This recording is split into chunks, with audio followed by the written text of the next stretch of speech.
ജെ.ബി. Koshy commission റിപ്പോർട്ടിലെ സുതാര്യതയില്ലായ്മ കണ്ണിൽ പൊടിയിടുന്ന രാഷ്ട്രീയ തന്ത്രമാണോ എന്ന് ആശങ്കയറിയിച്ച് സീറോ മലബാർ സഭ.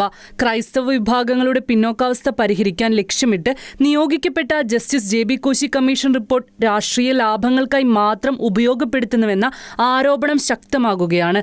2000-ലധികം പേജുകളുള്ള വിപുലമായ പഠന റിപ്പോർട്ട് 2023 മെയ് മാസത്തിൽ സർക്കാരിന് സമർപ്പിച്ചതാണ്.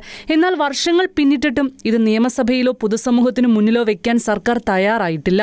റിപ്പോർട്ട് പോലും പുറംലോകം കാണിക്കാത്തവർ ഏത് ശുപാർശയാണ് നടപ്പിലാക്കുന്നത് എന്ന ചോദ്യം വിശ്വാസികൾക്കിടയിൽ ശക്തമാണെന്നും സീറോ മലബാർ സഭ മീഡിയ കമ്മീഷൻ ഫേസ്ബുക്ക് പോസ്റ്റിൽ കുറിച്ചു. 220ഓളം ശുപാർശകൾ സർക്കാർ നടപ്പിലാക്കിയെന്ന് അവകാശപ്പെടുമ്പോഴും ഏതെല്ലാം ശുപാർശകളാണ് അവയെന്നോ അവ എങ്ങനെ നടപ്പിലാക്കുന്നുവെന്നോ ഉള്ള കാര്യങ്ങളിൽ ദുരൂഹത തുടരുന്നു.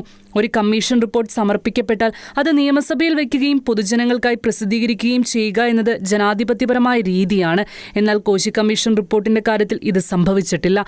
ക്രൈസ്തവ സമൂഹത്തിലെ വിവിധ വിഭാഗങ്ങൾ നേരിടുന്ന സവിശേഷമായ പ്രശ്നങ്ങൾ ഈ ശുപാർശകളിൽ പെട്ടിട്ടുണ്ടോ എന്ന് പരിശോധിക്കാൻ റിപ്പോർട്ട് പുറത്തു വന്നേ മതിയാകൂ എന്നും സീറോ മലബാർ സഭ ആവശ്യപ്പെട്ടു. വിശ്വാസികളെ വെറും വോട്ട് ബാങ്കുകളായി മാത്രം കണ്ട് ആത്മാർത്ഥത ഇല്ലാത്ത പ്രഖ്യാപനങ്ങൾ നടത്തുന്നത് ആ വിഭാഗത്തോടുള്ള അവഹേളനമാണ്.